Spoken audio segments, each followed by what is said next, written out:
За сайн байна уу та? Өө сайн байна. За ажил тавтай юу? Зуны сарын мэндэ. За баярлалаа. За манайх нөгөө манд эмэнээс хайчтай та манадаас нилээ ярьцлага яриа өгчээсэн. Тэгээд яг хүүхэд төсвөрийнхэн чиглэсэн маш чухал сэдвээр яриа өгсөн байсан. Тэгээд би тэдэс дахин зориод хүрээд ирлээ. Энэ удаад бас нэлээд сайхан чөлөөтэй яриа хий гэж бодоод таныг зориод ирсэн. Тэгэхээр хоёулаа ярьцлагынхаа ихэнд таны тухай тавчхан ярьчил болох уу те? Та одоо яг энэ мэрэгжлэрээ агшны жил ажиллаж ямар цол зэрэгтэй хүн байна гэдээ ингээд яриул. Тий, намайг насан цэнгэл гэдэг.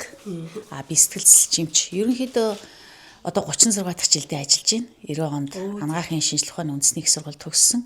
Тэгээд одоо анагаахын одоо сэтгцэн эрүүл мэндийн тэнхимд анх багш. Тэгээд тэнхимийн эрхлэгч гэдэг. Ерөнхийдөө л цагийн багш гэл ингээл 33 жил ажиллаж байлаа. Миний үндсэн ажиллаж исэн газар бол сэтгцийн эрүүл мэндийн үндэсний төв байгаа.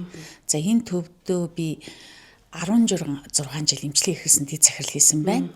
10 жил ерөнхий захирал хийсэн байна. За тэгээд одоо гавьяаныхаа амралтанд гараад энэ СОДМЕД гэдэг сэтгцэн эрүүл мэндийн төвөө байгуулад одоо 3 дахь жилдээ үйл ажиллагаа явуулаад ингэ байж байгаа.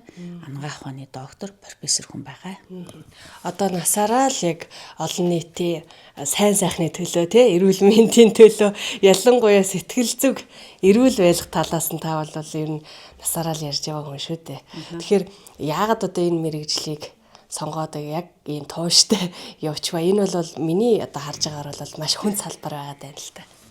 Гэхдээ би ер нь бол анагаахад оюутан байхдаа бас одоо манай энэ төвийн захирал байсан Доржтон ба гэд манай хичээл орж исэн.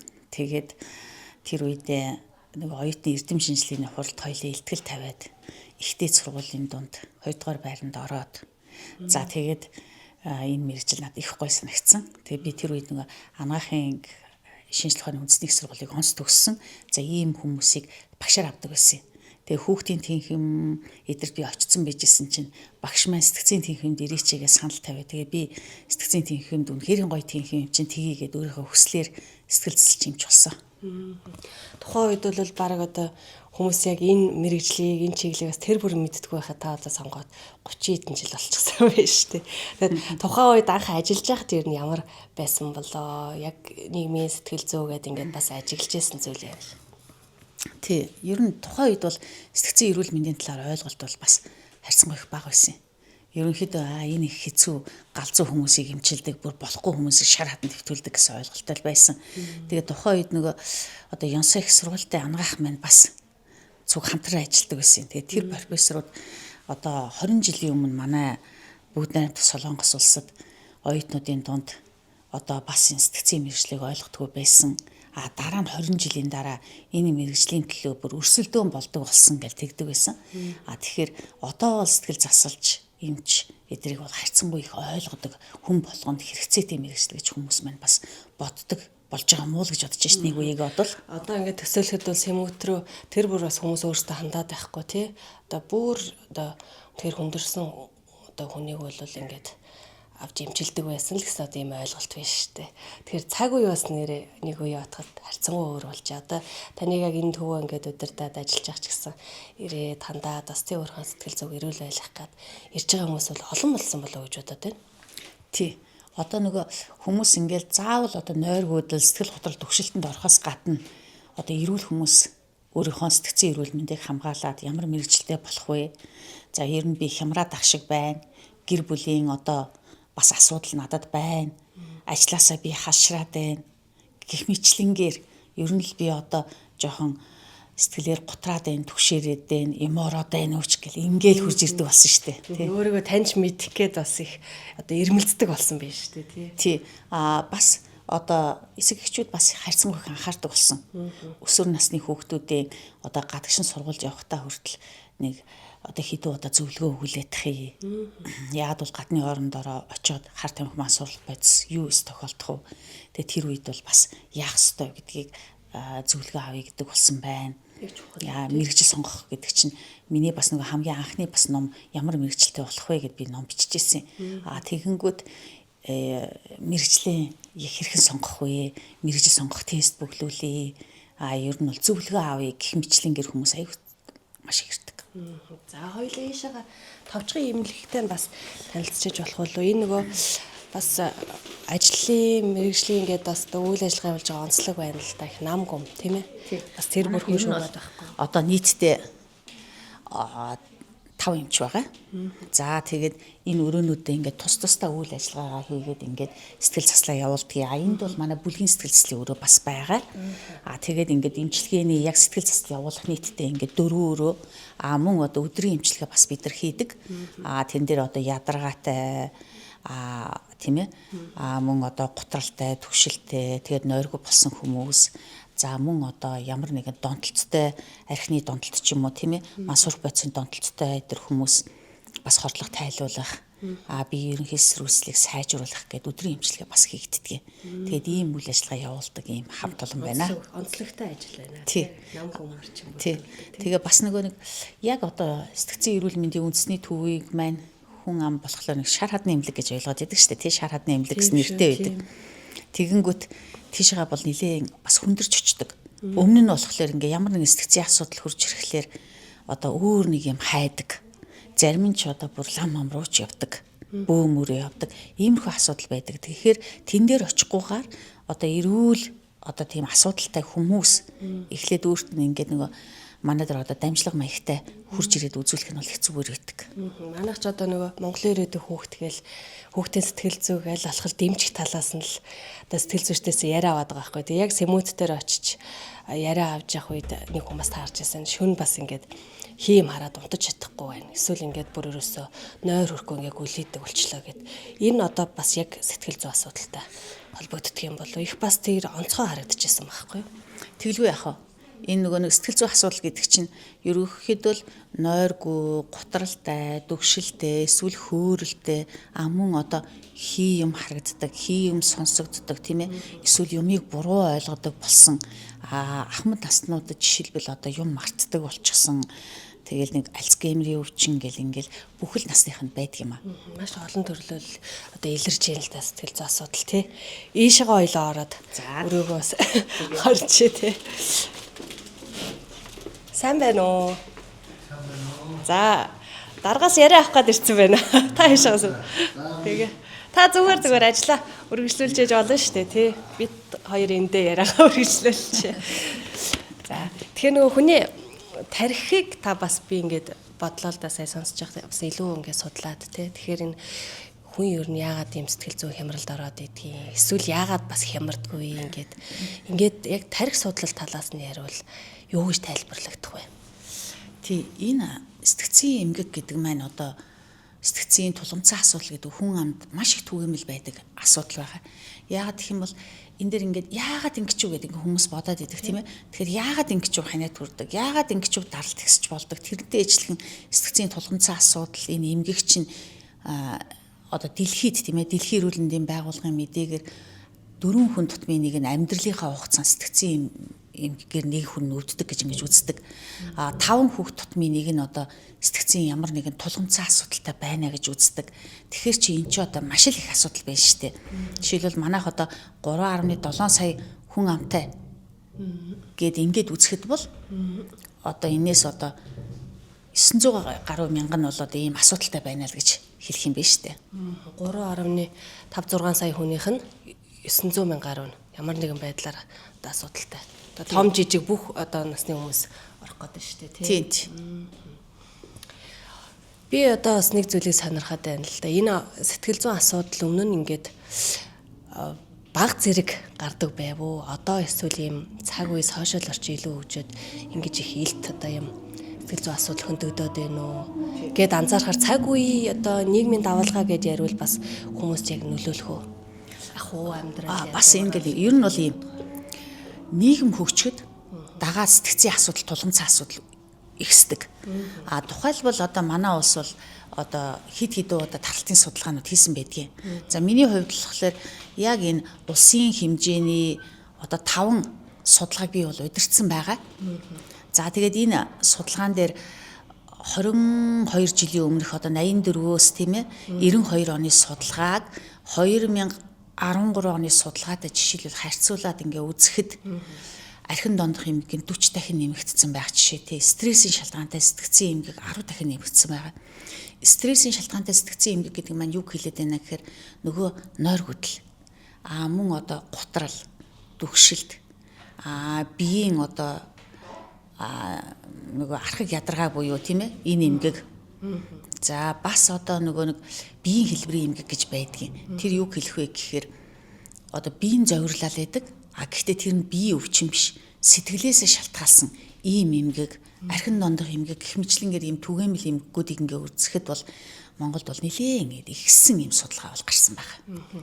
Одоо амьдрах орчин, амьдралын төвшин байж тээ тий. Тэр энэ гэн сэтгэл зүй хямрахад ер нь хэр нөлөөлдөг юм болоо. Магадгүй одоо энэ улс орны бодлого одоо хүмүүс ярьдаг дундаж давхаргаа нэмья гэл тий. Үнэхээр ингээд боломж амьдрал одоо юм боломж юм болоод тий. Ахуу одоо нөгөө орчин тий нийгэм айтайхан болоо нөгөө гараад гүүгээд алхацдаг, гүйждэг, дуугаа унждаг тий. Ийм болвол хүний сэтгэл зүйд бас арай өөрөөр нөлөөлөх болов гэж бодоод байгаа байхгүй юу? Тий энэ дэр мэдээч хэрэг нийгмийн одоо нөлөө бол маш их байна л да. Тухайлбал одоо сүүлийн ингээд жилүүдэд сүүлийн 20 жил бол одоо сошиал орчин бол маш их одоо түгээмэл маш их нэвтэрж штэ тийм ээ. Ерөөсөө энэгүүгээр юм байхгүй болоод байна штэ. Тэгэхээр энэ нь бол бас нэг талаас одоо сошиал одоо жишээлбэл хүүхдэд ингээд тийм ээ сошиал медианд донтох. За одоо тоглоомд донтох, мөрөцөх тоглоомд донтох. За гэх мэтлэнгээр ийм эмгэгүүд бол бий болж байгаа. Тэгээд бас яг одоо ингээд нийгмийн орчин муугаас болоо сэтгцийн эмгэг өсчдгүү бол мэдээж эрийг энэ одоо жишээлбэл ажилгүйдэл одоо ингээд нийгмийн бухимдал энэ бол бүгд нөлөөлдөг. Гэхдээ одоо яг хүүхэд өсвөр үеийнхний тухайд бол одоо юу гэж хэлэх вэ гэхээр тэр хүүхдүүдийн юм биш үү хэрэгцээ гэж байгаа юм л да. Жишээлбэл Масловын хэрэгцээгээр одоо 6 одоо үндсэн хэрэгцээ, 8 үндсэн хэрэгцээ гэл ингээл хуваадаг. Тэгэхээр хүнд мэдээд жишээр физиологийн тийм ээ хоолны, ундны, байрны, хувцас тэг ойр зүрийн хэрэглээний физиологийн хэрэгцээ бол хэрэгтэй хүнс идэр. Тэгчээ дээрээс нь тэр хүнд үүштэй тийм ээ хайр халамжтай, халамжийн хэрэгцээ, хамааралтай байх хэрэгцээ, гоо зүүн хэрэгцээ, оюун сэтгүүн хэрэгцээ гэдээ олон хэрэгцээ байдаг. Тэгэхээр жишээлбэл яг одоо зөвхөн одоо хүүхдүүдийг одоо тэр сайн сургууль сургалаа. За тэгээд дээрээс нь одоо хувцас хунаар хоол, унд, гэр орон одоо юу гэдгийг байраар нь хангалттай одоо ингээд хангачаад байхад хүүхдэд бол тийм ээ бас хамааралтай байх, тэднэртэй харьцах хэрэгцээ байгаа. Тэгэхээр энэ нь ингээд дутагдах юм бол бас л асуудал үүснэ. Өөрөөр хэлбэл ээж хоёр нь завгүй байж болно. Тэгээд өглөө эрт яваад л ороо шөнө ингээд гэртээ харьдаг ийм амьдралд өмс зөндөл биш үү. Тэгэхээр тэр хүүхдтэйгээ ярилцах, харилцах, мөн хүүхдийнхээ одоо тэр хүмүүжил, төлөвшил эдэрт олзох цаг зав байхгүйгаас болоод нөгөө хүүхдүүд нь өөрснийгөө илэрхийлдэггүй, гутрал төвшилтэй, хүнтэй ярьдаггүй. Тэгээд янз янзын одоо өсвөр наснд хүрж ирэнгүүтээ бусдын одоо нөлөөнд тавтагдаад одоо мас урах бодис тэгэл одоо энэ дэлгэцийн хамаарал тамхи арх согтууруулгандаа тийм ээ тэгэл зан үлийн өөрчлөлтөнд орох ийм тохиолдол бол зөндөл байна.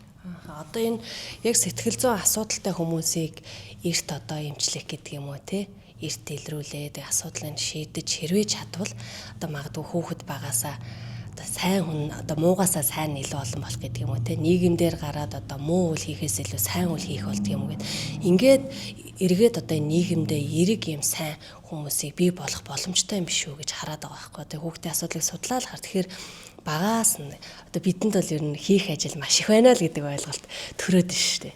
Та юу гэж хэлэх вэ? Ер нь бол хүнийг биш тийм ээ заавал эмгэгтэй тулгамдсан асуудалтай байхаас урьдчилаад тэр хүний одоо сэтгцийн эрүүл мэндийн босрол олгох асуудал их чухал. Тэгэхээр энэ босрол олгох асуудлыг чинь одоо жишээлбэл одоо жирэмсэн ээжүүдэд тийм ээ дөнгөж гэр бүл болох гэж байгаа залуучуудад мөн одоо цэцэрлэгийн хүүхдүүдэд яах ёстой юм 10 жилийн одоо ерөнхий боловсролын сургуулийн хүүхдүүд яах ёстой гэд бид нар одоо жишээлбэл сэтгэл зүйчийн ажлын байрны тодорхойлт гэдгийг хийж ирсэн. Тэгээд нөгөө 2018 оноос эрүүл мэндийн хичээл ахаад ордог боллоо шүү дээ. Тэрний 6 модулын сэтгцийн эрүүл мэнд хорт зуршил гэдэг модулыг одоо манай сэтгцийн эмчнэр босруулаад ингээд өгчээсэн. За тэгээд сүүлд одоо тэгэл энэ өсвөр үеийнхний үзүүлэх сэтгцийн эрүүл мэндийн тусламж үйлчилгээг тийм ээ сургуулийн багш нарт за мөн одоо ерөнхий мэрэгжлийн, өрхийн, сумын эмчнэрт эдгээр аягүй их явуулж исэн.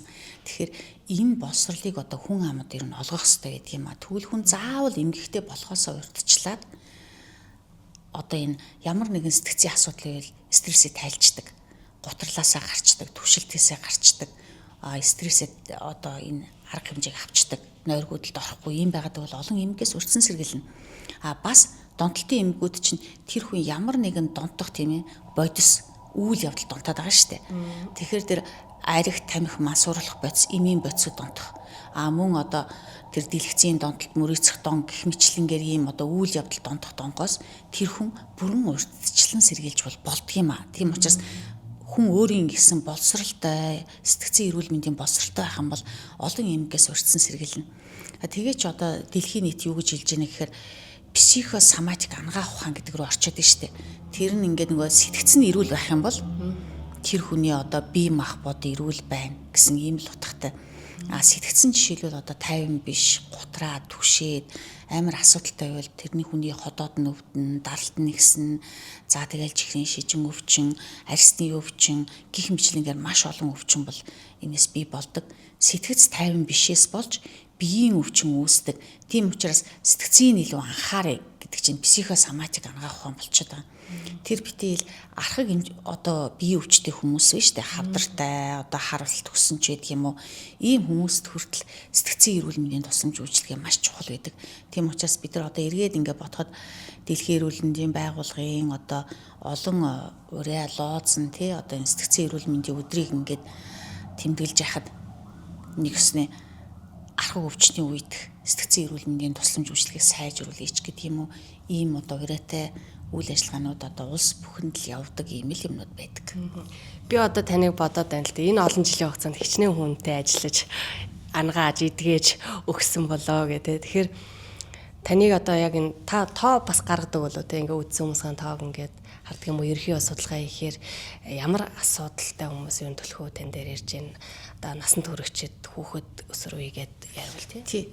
Ер нь бол сэтгцийн эрүүл мэндийн үндэсний төв дээр бол би ч амьдралын 26 жил гэдгийг өнгөрүүлсэн биз дээ.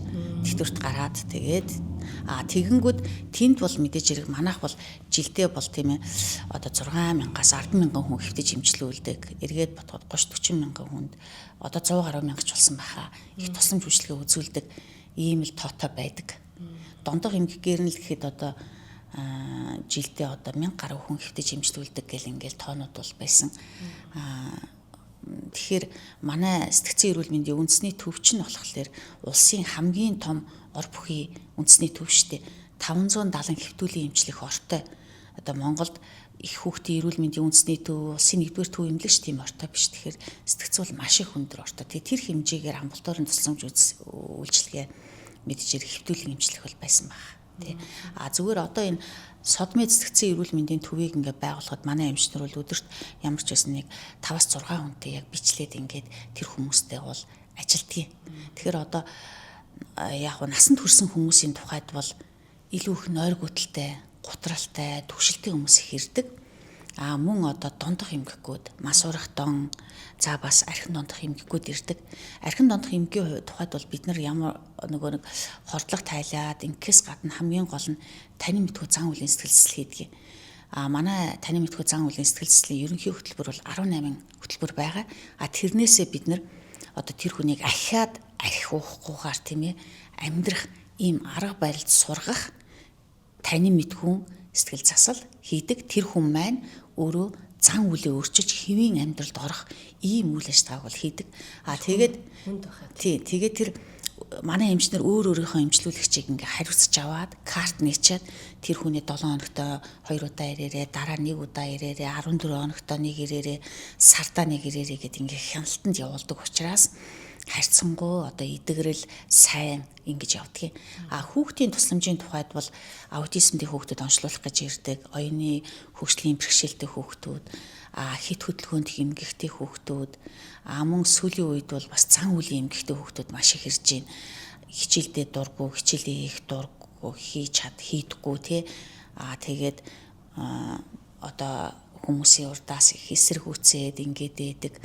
Бас гутралтай, түгшилтэй гэх мэтлэнгээр ийм хүүхдүүд бас ирдэг. Одоо өсвөр насны хүүхдүүдэд хоёлаа бас зөвлөгөө маягаар хэлвэл зөвлөвөл тийм ээ. Бид нар одоо өнгөрсөн жилээс хойш ингээд 2 дахь жилдээ явж байна л да. Хүүхд одоо Монголын ирээдүйн хүүхэд гэдэг л ингээд хүүхдээ сэтгэл зүгэл. Тэгэхээр өсвөр наснаа л хүүхэд яг нэг тийм зөв байгаад, алдахгүй байгаад ирээдүгөө нэг жаахан гоё тий тэгшлээд ингээд явжвал цаашаа бол ингээд алддаггүй юм шиг бас харагдаад байгаа байхгүй юу. Тэгэхээр өсвөр наснаа хүүхэд юуг анхаарах байна вэ? Одоо ингээд яг таны хувьд эмч хүний зүгээс анхаарал сэрэмжлүүлж хэлэхээр зүйл юу байна вэ?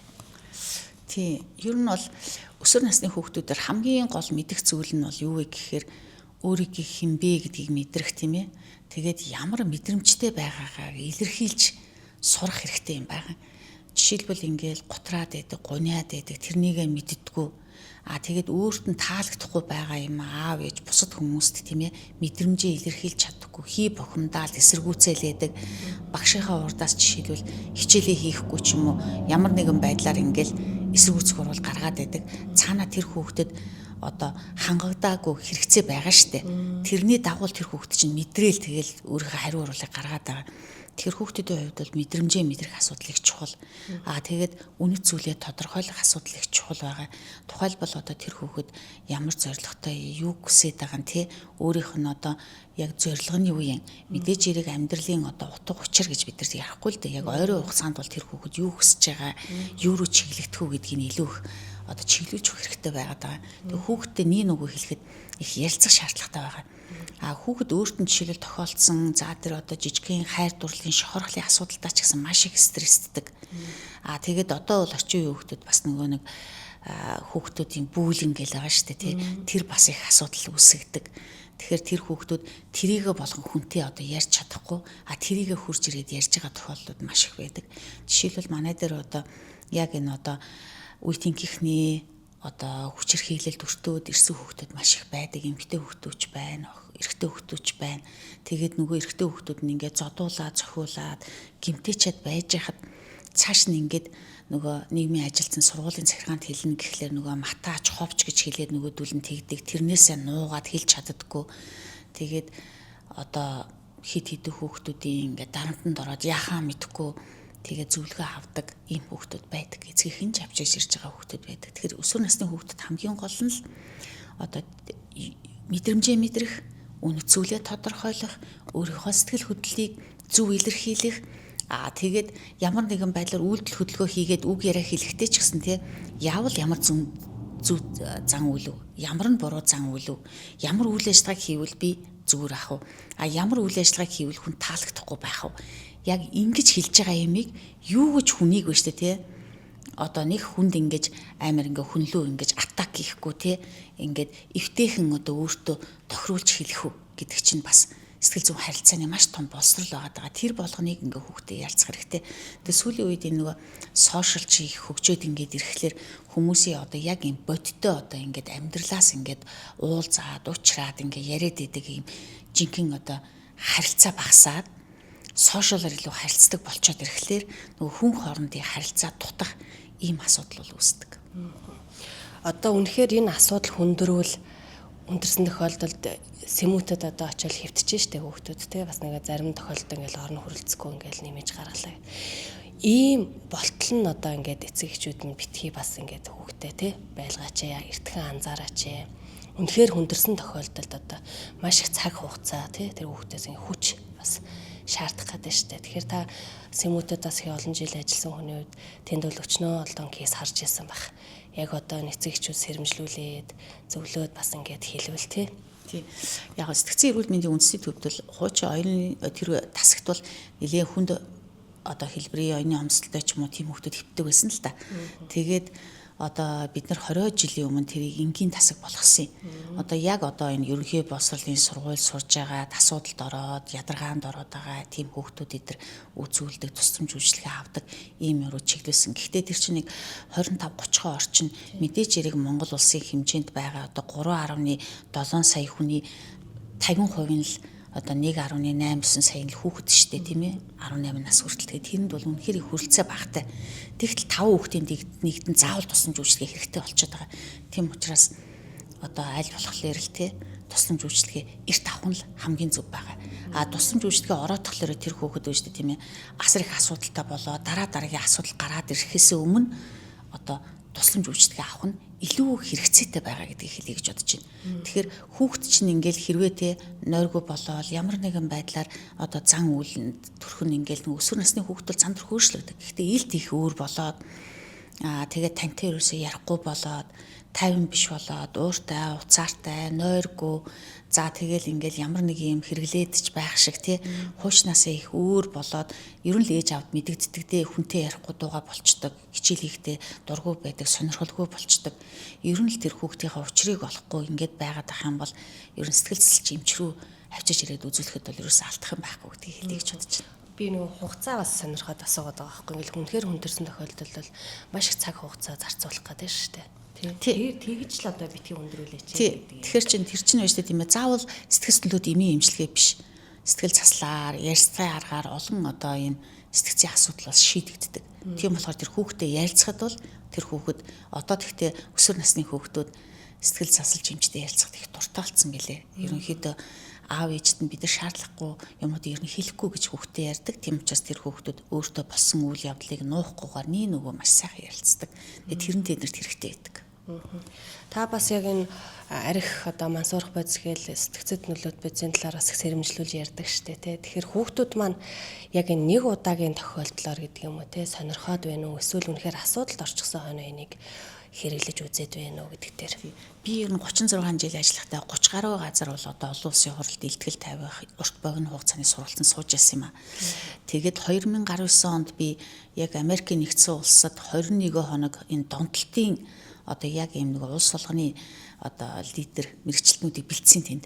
Тэгэхэд 21 хоногийн сургалтанд суужгаад би нэг л юмыг маш сайн анхаарсан. Тэр юу вэ гэхээр өсвөр насны хүүхэд өөртөө тийм ээ ямар нэгэн одоо тамих, арх, масууруулах бодисыг өөр дээр туршихгүй байхыг л сурах хэрэгтэй юм байлээ. Үгүй гэж хэлж чаддаг. Ямар нэгэн нөлөөнд тавцсан байсан ч гэсэн тэрнийг хэрэглэхгүй л байх. Тийм ээ ийм л юм руу явах хэрэгтэй. Тэгэхгүй бол хүүхдүүд маань за энийг нэг хэрэглээд үзье. Тэгээ би дуртай үедээ болчихно, гайгүй байх гэл ингээл тэгдэг. За тэгэл одоо энэ онлайн тоглоом, үрэтэ тоглоомч өсвөр насны хүүхэд ч хүртэл тоглож болдог. Тэгэл тоглоод би гайгүй болчихно, мөнгө хоччих юм байх гэл ордог. Масуурлах бодисон дээр үл жишээлбэл зарим бодисыг нэг хид удаа хэрэглэхдээ тэрнээс гарч чадахгүй байдалд орно штэ. Тэгэхээр тэрийг мэдэхгүй дуртай үедээ гарчна, болчихно гэж бодоод им гинэн тэр эмгэгийн талаар мэдээл багтаа байгаад ордогтол одоо энэ масуурах одоо энэ бодис донтох эмгийг архин донтох эмгийг дээр үүсчихэд байгаа. Тэгэхээр өөрснийхөө бие дээр туршихгүй байхыг нэгдүгээр хамгийн түрүүнд заах хэрэгтэй юм билээ. Үгүй гэж хэлэх. Тэгээд чөлөө цагийг их үр бүтээлтэй өнгөрөх. Жишээлбэл хийх юмгүй уйдаад ах юм бол хүн янз янз юм тий. Өөрснийгөө хөгжүүлээд спортын одоо бусад одоо дугуйлан секц олон юмд ингээ хамрагдаад ингээ явж ивэл тэр хөх зав чөлөө багтай. Гэхдээ хүүхэд ямар бие хүн болох вэ? Би юуг сонирхдаг вэ гэдгийг мэдээд тэр луга чиглэгдэх их чухал. Тэгээ би одоо энэ нэг мэрэгжил сонгох тестэн дээр бас их асар их ач холбогдол өгдөг юм аа. Яг гэх юм бол мэрэгжлээ сонгоно гэхлээр чинь бид нар за энэ маань жишээлбэл ийм мэрэгжилч хэрэгтэй юм уу? Эсвэл ээж аав нь ингээл зөвлөдөг ч юм уу? Бидний мэрэгжлийг дураач гэдэг юм уу ингэдэг. Гэтэл тэр мэрэгжил сонгоно гэдэг чинь тэр хүний авир аринсан зам байдлын онцлог. Энэ үйл ажиллагаа хийж чадах чадвар, авьяас өшөө дээрээс нь тэр мэрэгжил дээр өсөх хандлага гэдэг их олон юм байдаг байхгүй юу. Тэгэхээр тэрэн дээр хэрвээ үндэслэж тэр хүүхэд мэрэгжлээ сонгох юм бол насан туршдаа ажиллаа бүр чин сэтгэлээсээ дуртай хийдэг, ажилласаа таашаал авдаг тийм ээ. Жинхэнэ допаминаа ялгаруулад ажиллаа хийдэг, ажлаас халшрах хам шинж байхгүй юм болно. Зүгээр нэг дээд боловсролтой болчих. За яг тэгж жагаад болно үсттэй гэхгүйгээр одоо энэ мэрэгжил сонгох руу бол их одоо бас шинжлэх ухааны үндэстэй энийг сонгох юм бол их ач холбогдолтой юм байна. Шинжлэх ухааны талаас нь л тодорхойлоод байна шүү дээ. Түүнээс зүгээр нэг одоо хүүхдтэй ярилцчихаал өөжи тийм болох юм байна гэдэг бол юм биш байгаад байна шүү дээ. Тэгэхээр энэ нэлээ нарийн юм байгаад байна. Яаж ер нь тэр хүүхдийн онцлогийг тэгж таньж мэдээж тэгж үздэг юм болоо. Би бас яг энэ талаар сонирхож асуу гэж бодсон. Тэгэхээр хідэн насанд нь бас тэр мэржил сонголтын тодорхойлж өгвөл хэрэг. Ерөнхийдөө эхлээд үүштэй тэр өсвөр насны 13 15 эдгээр наснд бол 13-аас 15 наснд бол тэр хүүхдийн шохоорхол юу эднэр гарч ирнэ. За яг мэрэгжил сонгох тестийг бол ерөнхийдөө 16 наснд хүрээд иргээд хийхэд бол их дайжгүй. Тэгээд энд чинь бол тий 6 бүлэг тестээр Тэр хүүхдүүдийн одоо энэ хүн биш үү яг эрдэм шинжилгээ одоо бичгийн хүн байна уу үгүй бол энэ урлаг уран сайхны хэв шинжийн хүн байна уу үгүй бол одоо энэ нөгөө лидер удирдан захиран тушаах байна уу нийгмийн хүн байна уу гих мэтлэнгээр яг энэ мэрэгжлийн чиглэлд бол сайн гарч ирдэг. Жишээлбэл яг одоо ингээл урлаг хэлбэрийн ийм хүн байхад тэр хүнийг доктортой суугаад одоо санхүүгийн ажил хийгээд одоо яг ингээд програм боловсруулаад суугаад гэхэд тэр хүний авир арийн шин зам байдал бол төрлөх шин чанартай учраас өөрчлөгдөхөд хэцүү. Тийм болохоор өөрийнх нь одоо тэр зан төлөв авир арийн шин нөхцөл байдал тогтсон мэргэжлийг сонгоно гэдэг бол хамгийн чухал байгаа. Яг тэгвэл тэр мэргэжлийг сонгох юм бол тэр хүн өөрөө тийм ээ сайхан амьдрна, өөрөө орлогоо олж чадна, гэр бүлээ авч явж чадна, нийгэм тодорхой үүрэг гүйцэтгэх нь асар их ач холбогдолтой байхгүй юу? Одоо танаа эмнэлэг дээр бол яг энийг тодорхойлж өгöd нь шүү дээ. Танаа хүүхд ямар мэрэгжилтэй болох боломжтой вэ гэдэг те. Сүүлийн үед ер нь хүүхдүүд хэрж байна. Одоо нөгөө төсөл тэгэл бас болж шүү дээ. Ирж байгаа. Сая бол 2 ч хүүхд хурж ирээд яг нэг мэрэгжил сонгох тестээр бол тестээр үнэлүүлээд тэгээд тэднэртэйгээ бас бид нар нөгөө нэг өөрснийхөө сонирхол үйл ажиллагааны онцлог юу сонирхдаг гэдгийг ингээ ярилцлага хийж байгаа. Бас тэр хүний авир арийн шин зам байдлын төрөлхийн темпераментийг тодорхойлдох бас одоо сориллоор онцлогоо хийж байгаа. Дээрээс нь дахиад мэрэгжил сонгох тестээр онцлогоо хийлгэж байгаа. Тэгэхээр тэр хүүхд өөрийнхөө төлөө бүрэн мэдлэг аваад би ийм юмд ажиллах дуртай юм байна. Би ийм хүмүүстэй таарах юм байна. Ийм хүмүүстэй таарахгүй юм байна гэд ингээд ерөнхийдөө л ерөнхий ийм дүр зургийг гаргаж авч чаддаг. Анхнаасаа л мэрэгчлээ зөв сонгочвол 4 жил дэмий одоо цаг хугацаа мөнгө хөрөнгө зарж сурчаад шал өөр юм игээд явцсан хүмүүс байдаг штэ. Тэм бүр мэрэгчлээсээ тэс өөр тий. Тэгэхээр тэрийг л урьдчилан сэргийлж болох нь штэ. Одоо танаа эмнэлэг дээр бол бас би яг зорж асууя гэж бодчихсон. Харин сайхан ярьчлаа. За хоёлаа үргэлжлүүлээд нэг юм ярмаар байна. Одоо энэ өсвөр насны хүүхдүүдтэйгээ түрүүн бас ярьсан л да байлаа эцэг эхчүүд ингэх ёстой гэд тий. Тэр нөгөө энэ маань ингээл нэг дууга хураагаал одоо нөгөө шилжилтийн насны юм байгаа. Энэ маань ингээл нэг юм малгай хар малгайтай цамц өмсчөөл ингээл одоо энэ шилжилтийн нас нь л юм байгаа ингээл хайчдаг. Яг тэрэн дээр л тэр цаг хугацаан дээр л алдаад байна уу гэж би бас яг зүгээр хувь хүнийхээ зүгээс бодоод байгаа байхгүй ингээ хүмүүст ярьцлага хийхэд. Тэгэхээр та энэ үеэс нь яаж эхлэх вэ гэдэг дээр яриул. Энэ үед бол хүүхдэд нөгөө нэг сэтгэл хөдлөлийн талаас ингээл өөрийгөө илэрхийлж чадахгүй ингээл ууртай, уцаартай, хуушнаасаа арай өөр зан үйл нь ингээл өөрчлөгдөд ингэж гарч ирдэг. Гэхдээ энэ хүүхд яг тэр гаргаж байгаа зан үйл нь хэвийн зан үйл байна уу? Эсвэл хэвийн биш зааг зан үйл байна уу? Үгүй бол эмгэг зан үйл байна уу гэдгийг бид л тодорхойлж чадна. Тийм болохоор энийг тодорхойлуулах хэрэгтэй. Тэгэхгүй бол гайгүй бахаа гэд яваад ах юм бол хүүхд нь зөндөө хугацаа алдсан байж болно шүү дээ. Зарим сэтгэл зүйчтэй ярилцж байхад бас хэлж байсан л да. Үнэхээр одоо аав ээж нь архины хамааралтай ч юм уу те ингээ гэр бүлийн хүчирхийлэлт хүүхд өслөөж гисэн заавал муу хүн болох албагүй байдгаа гэд те. Тэгэхээр тухайн хүүхдийн бас яг тэр тархины онцлог гэдэг юм уу сэтгэл зүй одоо юм дархлаа гэдэг юм уу нэг бас нэг арай нэг өөр юм байгаад ах шиг байна л да. Тэгэхээр энэ ийм хүүхдүүдийн онцлогийг та бас юу гэж хардаг бол энэ бас яг үнэхээр энэ бүх айлд үнэхээр ийм асуудалтай айлд тусч байгаа хүүхд болгоныг бас ийм хүчтэй сэтгэл зүйтэй дархлаатай болох боломжтой болов. Гэхдээ энэ хүүхдийн зан үйл одоо бүрэлдэн төлөвшөх гэдэг чинь их бага насны асуудал яригддаг шүү дээ. Одоо 1 нас 8 сар гэхэд бол одоо 3 одоо тэр хүний сэтгцийн одоо зан үйл бүрэлдэн төлөвшнө гэж тэгж байгаа. Жишээлбэл юмд итгэлтэй байх уу, итгэлгүй байх уу, амжилттай байх уу, амжилтгүй байх нэг нь тийм ээ. Хоёрдугаарт нь одоо сэтгэл хөдлөө одоо өөрийнхөө одоо өөрийгөө тайвшруулж чадах нэг чадвар байгаа. Гуравдугаарт нь одоо юмд ингээ энийг шин тасах энэ процесс. Гэтэл 1 нас 8 сартай, 6 сартай тий 18 сартай хүүхдэд бүрэлдэх жишээ тий. За 3 настай хүүхэд жишээлбэл өөрийнхөө байх, өөрийнхөө сэтгэл хөдлөлийг илэрхийлэх, тэгээд өөртөө итгэлтэй байх гэл олон шин чанарууд бий болдог. Тэгэхээр энэ дээр одоо тэр аав ээж нь арх удаг. Ялангуяа сүүлийн үед эмэгтэйчүүд бас арх удаг болж байна. Тий. Тэгэхээр тийм хүмүүс байх юм. Тэтгэврт гарангуудаа одоо жишээлбэл би одоо хийх ажилгүй юм чинь ингээд жаргаж яах гэж бодоод арх уужгаад архин дондох эмэгтэй болчих юм. Хэрвээ хин нэгэн гэрт архин дондох эмэгтэй хин нэгэн одоо мөрөцөх донтой байвал тэр хүүхдэд одоо хүүхэд насны сэтгцийн хямрал бий болж л байгаа гэсэн үг шүү дээ. Тэгээд дээрэс нь тэр хүн биш тийм ээ хүүхдэд зоддог, хашгиртай гэр бүлд нь хэрүүл маргаа үүсдэг, биеийн хүчирхийл хийгээд ингээд хүүхдийг амгалан тайван байлгахгүй ийм байдалтай байх юм бол тэр хүүхдэд бүр л асуудал үүснэ. Тэрийг ихэнх хүүхдүүд бол даахгүй шүү дээ. Даадг нь цөөхөн хувь байдаг. Тийм учраас одоо эцэг их минь өөрснөө биш дээ их зөв зан үйлийг төлөвшүүлж сэтгцийн эрүүл мэндийн боловсрал сайтай хэвийн амьдрал хэрэгтэй юм байгаа. Хэвийн байдлаар ажиллаа хийгээд амьдраад ингэж байгаа бол сэтгцийн хувьд эрүүл гэж байгаа шүү дээ. Тэгэхээр чин өөрснөө ингээ асуудалтай байгаад ахаар мэдээж эрэг үр хүүхэд нь гэр орондоо 50 биш болохоор ахаал дараагийнхаа асуудал үүсдэг.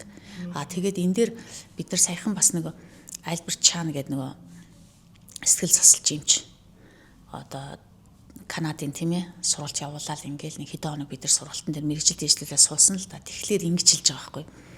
Хүний ингээд те гэр бүлийн хэв загвар одоо тэр гэдэг чинь 4 үе дамжаад удамшдаг юм аа л гэж байгаа байхгүй.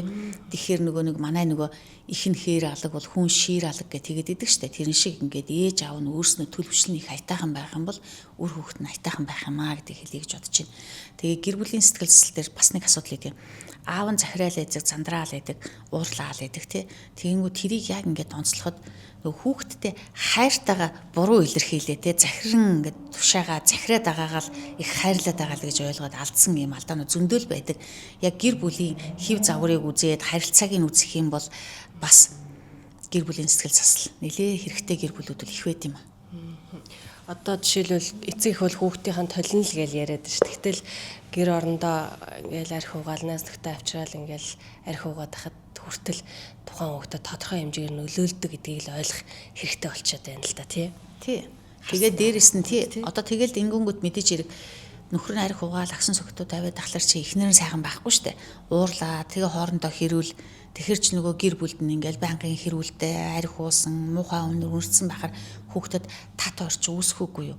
Хүүхэд гэртээ хамгийн амгалан байж гэртээ ирэхэд баяр баясгалантай байх ёстой юм байгаа үсттэй. Тэгэхээр тэр одоо аюулгүй байдал тэр хэрэгцээ алдагдаад байна л гэсэн үг байхгүй юу. Хүүхэд бол хэлж чадахгүй штэ. Тодорхой бас ингээд эсрүүцэл үзүүлэх нь бас тэр бүр тий хаал бол. Тэгээ бид нар бол одоо ингээл Монголын ирээдүйн хүүхэд гээл ингээд явж байна. Яг саяхан ярьдаг шиг энэ архины хамааралтай гэрүүлдэг гэдэг юм уу ямар нэгэн байдлаар хүчрхийл төртөг хүүхдүүд маань энэ амьдрах итгэлээ ингээд бас алдаад байдаг юм болов уу гэд хэмзэлдэг байхгүй бид нар. Тэгэхээр ийм хүсэл мөрөөдлөө бас алдчих вэ тий ирээдүйдээ итгэлээ алдчих вэ.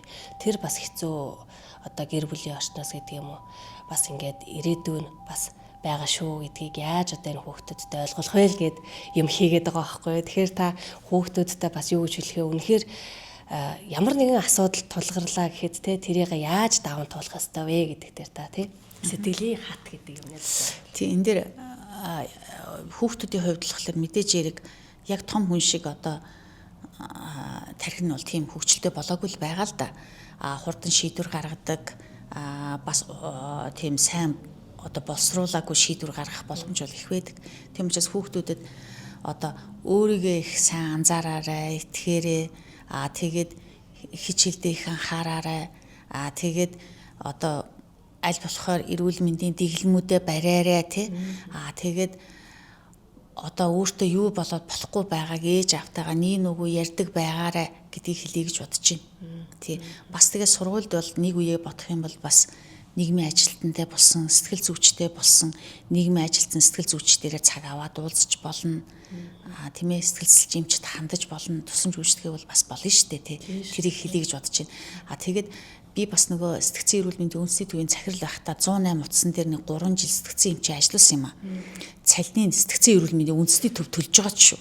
Яагаад гэх юм бол тэр нөгөө нэг хүчирхийлд өртсөн хүүхдүүдийг ерөөсөө л ингээл судлаад үзэхлээр дандаа архин дондох юм гихтэй хүмүүсийн хүүхдүүд хүчирхийлд өртдөг, эхнэрүүд нь хүчирхийлд өртдөг. Тэгээд нөгөө тэр төр байр эдэрт байдаг ийм асуудал байдаг юм билээ.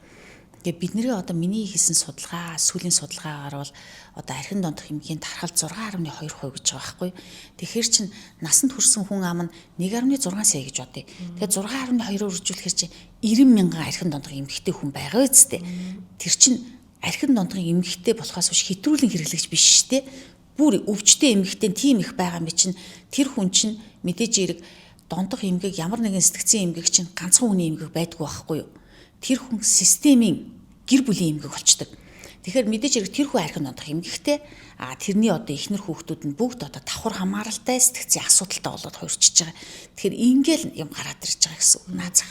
Харин тийм. Тэгэхээр хүүхдүүдийн асуудлыг ярихаар л эргээл яалтчгүй эцэг ихтер нь л асран хамгаалж байгаа хүмүүстээр нь очичээд байна л да. Тэгэхээр үнэхээр ийм хэмжээнд хүрсэн одоо энэ хүүхдэд зовоогоод байдаг, зодоод байдаг, тий хайралтгүй бүр одоо хүндэрсэн тохиолдлыг яриа л да энэ арх уугаад байгаа. Энэ эцэг ихтэй бид нар одоо яаж ажиллах хэвтэй болоо. Нэгэнт одоо нэг төлөвшсөн хүмүүжлийг засахад хэцүүгээл ингээл ярьдаг штеп. Тий архин дондох эмгэгтэй эмгэгч нь эмчилгэжж бас болдгийн штеп. Тийм болохоор ер нь бол архин дондох эмгэгтэй хүмүүсийг өөрийнх нь бодлоо би тэгж яагаад гарчнаа, би болчноо. За болно доо гэл ингээл яваад байдаг байхгүй юу. Тэрийг нь болоод бид нар өөрийгөө үүсгэл гэж хэлдэг. Өөрийгөө архин дондох эмгэгтэйгээ мэдхгүй байна. Би өөрөө болчноо, гарчнаа л гэдэг. Тэгэхээр цаг алдалгүй тэр хүмүүс энэ эмгээс гарах шаардлагатай. Тэгэхээр бид тэр нэг баахан зангидцсан одоо уяагийн нэг юмнаас нь ингээд тайлах ёстой шүү дээ. Тэгэхээр тэр архины хамаарлыг төрүүлээд эмчлэх шаардлагатай болж байна. Тэгээд дараа нь тэр ихнэр хүүхдийнх нь тийм ээ сэтгцийн тулгымцсан асуудлыг шийдэх ёстой болж байна гэд ингээд уяаг бол ингэж л тайлах ёстой болно. Тэгээд дараа нь тэрийг дахиулахгүй тулд дандаа ингээд ийм хяналтанд удаан хугацаагаар эмчлэх шаардлагатай. Гэтэ одоо манай дээр ганцхан одоо яваад байж байгаа юм биш.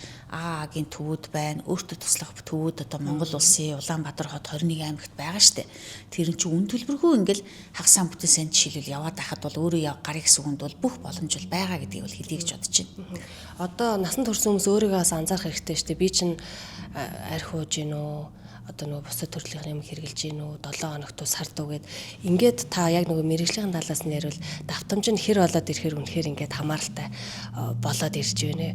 Сүүлийн үед бас яг энэ хүүхдийн мөнгө буусан үед л ер нь бол архины худалдаа авалт их болоод гэр бүлийн хүчрхийл үлдэгдээд байна гэдэг ингээд мэдээлээд байгаа байхгүй юу? Тий, ерөнхийдөө л кэш гэдэг нь архин дондох эмгийг тодорхойлдог одоо маш олон асуумжууд идэв юм бол да. Тэнс хамгийн энгийн асуумж жишээлбэл та биш үү тийм ээ одоо өөрөө арх уусандаа гимшил төрж исэн үү нэг тий та маргааш нь шараа тайлж исэн үү хоёр хин нэг нь таныг биш үү тийм ээ одоо эмчлүүлэх шаардлагатай гэ таны ихнэр ээж одоо хин нэгийг хэлж исэн үү за гэл ингэхэл юм бол ингээл архин дондох эмгэгтэй гэсэн үг шүү дээ энэ рүү хитгэх асуултанд л тиймээ л хариулжвал тэгэхээр яг ийм асуултанд л тийм биш хариулж ивэл та тусамж үйлчлэг авах ёстой л гэдгийг хэлье гэж бодож байна. Цаг алдаал ингээл олон жил болох тусам архич өөрөө нэг удаа ингээд согттлоо уухад хүний мэдрэлийн эс 8,000-аас 20,000 мэдрэлийн эс өгчиiдэг байхгүй. Мэдрэлийн эс ингээд өгөхлөр чинь тэр чинь нөхөн сэргээгддэггүй, сэргээгдэхтэй их муу эс байхгүй. Тэгэхээр тэр хүн чинь уух тусмаа тэнэрлэлтэй болно, уух тусмаа тэрнээсээ гарах бодлого болно. Сүүлдээ ерөөсөө л архиныхоо хойноос яваал гэр бүлээ хаяал, ажил төрөлгүй гудамжинд л гарна штэ. Тийм болохоор аль болохоор эрт тусламж үйлчлэгээ авах тусам тэр хүнд өртөн сайн гарнаа л гэдгийг хэлье гэж бодож байна. Тэгэхээр энэ дэр цаг алдаад байж бол ерөөсөө болохгүй тий. Тэгээ манай дээр чинь одоо архин дондох эмгэг нь ер нь бол Монгол улсын сэтгцэн эрүүл мэндийн дотор бол хамгийн тулгымцсан асуудал байгаад байдаг юм а хэрэглээж ихтэй. Одоо гудамжинд л яг ингээд архины хамааралтай хүмүүс явдаг гэсэн бол энэ архин донтолчин цэвэрхэн болцсон хүмүүс баг зангиатай хүмүүс ч гэсэн ингээд уугаад гэр орноороо ажил төрлөөр ингээд явж ингээд ш. Тэгээ би ингээд арх уугаагүй, арх уудгүй гэдэг одоо энэ пив гээл шар эрг ингээд ойр орхон уудаг хүмүүс бас байна л да. Найз нөхдөөрөө уулзаал машиндаа ч юм уу ингээд гэртээ ч юм ойр орох. Энэ одоо ер нь бол энэ сөрөг зүйлийн эхлэл бас тавигдах юм эрсдэлтэй юм шүү гэж хараад байна л да. Тийм тийм. Ер нь бол шүү дээ тийм ээ. Ганц арх алкогол гэж байгаа. Тэрэнд чинь арх, пив, вино бүгд ордог. Тэгэхээр би ганцхан сүүжүү уудаг. Аль архин дондох эмгэгтэй хүн байна. Ямар сүүжүү дондох эмгэг, пивэн дондох эмгэг биш. Бүгд л архин дондох эмгэг шүү дээ, тийм ээ. Алкогол addiction байхгүй юу? Тэгэхээр чинь энэ нөгөө нэг та хэрвээ би зүгээр л пив ууж байгаа гэж ингэж байгаа. Гэхдээ пивийг та байна шүү дээ, тийм ээ. Одоо их хэмжээгээр ууж байгаа байхгүй юу? Тэгэхээр процентын хувьд бол адилхан болоо явчихна. Сүүлийн үед сүүжүүн дондох эмгэг, пивэн дондох эмгэг, винон дондох эмгэг гэл ингээл орж ирэх. Харьцангуй процент багтаа учраас мэдээж хэрэг одоо арай гайгүй дөө. Гэхдээ тэрийг хэрэглээл явах тусам нөгөө донтолтын тойрогт бий болсороо л хизээ нэгэн цагт бол архин дондох эмгэгтэй л болно. Тэгэхээр энэ бол бас асуудал тарьж байгаа л гэдгийг хэлье гэж бодож байна. Тэгээ энэ дээр бас нэг игдэм бол да. Хэрвээ та 7 хоногт биш тэ эмгэгтэй хүн 14 стандарт дозоос илүү одоо хэрэгж байгаа бол энэ архины одоо асуудалтай. Эхтэй хүн 21 гэх тэгэхээр чинь за нэг 25-30 г архиар ботход та биш тэ 420 г-аас илүү уусан л бол эмэгтэй хүн асуудалтай тий. 21 гэдэг нь одоо 630 г-аас илүү уусан л бол 7 хоногтой та асуудалтай л байхгүй эрэгтэй. Тийм болохоор грамаар нь ч үздэг зөндөө олон тодорхойлдог тестүүд байдаг. Тэгээ ер нь хүн амын дунд ер нь ганц л үг одоо архиа одоо болооч гэж л хэлж байгаа бол та эмчлүүлэх шаардлагатай л гэдгийг хэлж байгаа шүү дээ. Та хэрвээ маргааш өглөө нь хэвийн гайгүй болохын тулд согтууруулах ундагаар шараа тайлж л байгаа бол та архин дондох эмгээг 2 дугаар зэрэгтээ орсон л гэсэн үг байхгүй юу? Одоо арх уугаад байгаа хүмүүсийг өмнө нь бол ингэж боддог ус их л сэтгэлийн атгүй хүмүүс ингээл тий хүн дэм тохиолдол тэгэл тэрийг одоо энэ архиар одоо ингэж тайтгаруулж байгаа л орчдох юм болов л гэж бодоод байсан. Тэгээд энэ л ерөөсөө нөгөө зөвхөн сэтгэлийн хаттаач бол биш л байна л да. Яалтч нөгөө юма хэрэглээд тахаар тэр донтуулаад байна л да тий. Яг та зөв хэлж байна. Өнөөдөр үүсээ тийм ээ архин дондох эмгэгийн чинь энэ архины хамаарал биш тэр хүний мэрэгжил хамаагүй, боловсрол хамаагүй, цол зэрэг хамаагүй, эд хөрөнгө хамаагүй. Та тэр бомтонч байж болно, одоо сайдч байж болно, доктор, профессорч байж болно. Хамаагүй. Тэрийг ингээ хэрэглээд ахлаар л тэр хүн тэрэн тасдаг, яваандаа тэрнийг өгүүлдэг, тэрүүгээрээ топамин ялгаруулдаг, таашаал авдаг. Одоо ийм л болоод явчихлаарэ эн чин дондох эмгэгтэйд болоод явчихж байгаа. За нөгөө хүүхэд өсвөр үе ярина гэж аягүй ирсэн хоёулаа тантай гэхдээ үнэхээр ярих сэдв бол маш өргөн байна. Тэгээд дараа нь бас цаг тохирж байгаа таны зав чиглэгээр бас ингээд цуврал маягаар бас ярилцчихэж болох уу тий. Тэгээд яриагаа бас хоёулаа энэ хүрээд бас өндөрлсөн дээр хит урт бас яриулаад яах вэ тий. Тэгэхээр яриагаа төгсгөл хүүхэд өсвөр үеийнхэндээ чиглэж ер нь хүүхдүүдтэй чиглээд та эмч хүний зүгээс юу гэж хэл зөвлөмөр байна. Тэгэж энэ олон жил энэ салбарт ажилласан хүний санаа зовж байгаа шүү дээ. Тийм болохоор ингээд насаараа л одоо би таныг бол ажиллаж байна гэж ойлгоод байгаа байхгүй юу? Тий. Одоо энэ дээр нөгөө сэтгцийн эрүүл мэндийн анхаараасай гэдгийг хэлье гэж бодож байна. За тэгээд тэрэн дээр одоо жишээлбэл сэтгцийн эрүүл мэнд гэхээр ингээд тустай юм биш л дээ. Наацх нь одоо эрүүл мэндийн дэглэмээс эхэлнэ. За тухайлбал хүүхдүүд нь шүү дээ тий. Орой 22 цаг гэхэд унтдаг байгаасай тийм ээ. Их сошиал ухаад шүн унтахгүй шүн 2 3 цагт унтдаг хүүхдүүд их ирдэг. Тэгэхээр тэр хэрэглээгээ хянаарай. Ороо цагтаа унтаарай. Тэгээд өглөө, өдөр, орой цагаараа одоо хоолоо идэрэй гэж хэлмээр байна. Тэгэхгүй ингээд өглөө ундгүй ингээд явж байгаа хүүхдүүд зөндөө байдаг. Ороодч босоод шүнжэнгөө ингээд нөгөө сошиал орчин руу орж ухаж тоглолтолон тоглолцоод тэгээ өглөө нь ингээд нойрмолоод явхаар чинь хичээлдээ ямар юм ойлгох вэ тийм ээ. Нэг хүн ингээд нойргүй хоноход ямар байдаг вүлээ. За тэрийг хэлмээр байна. Тэгээд сошиалор байх цагаа багасгаарай. Одоо телевиз үзэх сошиал орчлон орж байгаа цаг хоёрыг чинь нэмжиж тооцдог байхгүй юу. Тэгэхээр одоо 5 настай хүүхэд гэдэг бол одоо жишээлбэл 1 цагаас илүү байх юм бол аюултай. За ингээд 11 12 дугаар ангийн хүүхэд ч гэсэн яг одоо 2 3 цаг болчих юм бол бас л аюултай байхгүй юу. Тэгэхээр тэрнээс олон цагаар ингээд байх сошиалын хэрэглээг хязгаарлаарай гэдгийг хэлье гэж бодож байна. За тэгээд одоо өөрийгөө одоо тодорхойлох, өөртөө итгэлтэй байх асуудал чухал. Явж одоо сэтгцийн эрүүл мэндэд анхаараарай. Мэдээж ирэх хүний амьдралд стресстэй зүйл маш их тохиолдно. Тэрийг давж туулж чаддаг, стрессээ тайлах юм ур чадвартай болоорой гэж хэлье гэж бодож байна. Тэгэхгүй бол одоо ямар нэгэн байдлаар хүний амьдралаар дүүрэн стресс шүү дээ. Тийм бидтэй хүүхдүүдийн харилцаа байна. За сургуулийн орчин байж болно. Тэгэл ингээл хичээлийн ачаалал, төгжрээ гэл маш их олон асуудал хүүхдэд бас тохиолддог. Том үнэтэйчлэг. Тэгэхээр тэрийгэ одоо даван туулах чадвартай л болоорой гэдэг хэлье гэж бодож байна. Жишээлбэл өглөө төгжрээтэй гэдээ хожигдоод идэг байж болно тийм ээ. Тэгэх юм бол харьцангуй одоо эрт унтах юм бол эрт босноо доо. Эрт ажил руу хичээлд явах юм бол хожигдохгүй гарч болно. За хэрвээ өдрөө сайн одоо төлөвлөө зохицуулдаг байх юм бол өдрийнхөө хоолыг бариад явж болно хичээл рүүгээ тийм ээ. Гэх мэтчлэнгээр одоо яг ажил амьдралаа багасаа сайн төлөвлөдөг байгаарай.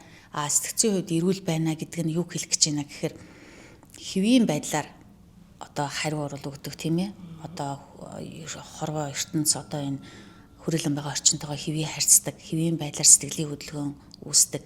Тэгээд хэвийн байдлаар ажиллаж амьдарч чаддаг нийгмийн одоо хөгжилд хувь нэмрээ оруулж чадах юм бол энийг сэтгцийн хувьд эрүүл гэдэг юм аа. Хэвийн байдлаар ажиллаж чадахгүй, хэвийн байдлаар сурч чадахгүй, амьдарч чадахгүй бол энийг сэтгцийн хувьд эрүүл гэж хэлдэг юм аа. Тийм учраас сэтгцийн хувьд бол эрүүл байгаад эндээ анхаараарай. Сэтгцийн хувьд эрүүл байх юм бол одоо тэгэл биеийн хувьд эрүүл, нийгмийн хувьд, ажил төрөл бүх юмд эрүүл байна л гэдгийг хэлье гэж бодож байна. Өөрийгөө зөвл бэлдэх хэрэгтэй болчиход байна шүү дээ. Тийм байна, тийм. За баярлалаа тань сайхан ярилцлага өгсөн. Тэгээд дараа дахиж ирья. Ер нь дахин нэг бас нэг сайхан яриа хийя гэж бодож байна болох уу тий? Болно. Тэгээд та нарынхаа ажилд амжилт хүсье. Маш гоё одоо тий гэгээлээ гэдэг эрүүл сэдвээр ярьж байгаад би их таатай байна. Тэгээ хүн болгон бас энэ сэдвийг маань бас сонсож байгаасай л гэж хүсэж штэ аль болох одоо зөв мэдээлэл хэрэгтэй юм аа энэ сошиал орчноос авдаг байгаасай гэл ингээл хичээгээл явж байна да. За баярлалаа. За анхаарлаа хандуулсанд баярлалаа үзэгчдээ дараа дахин уулзъя.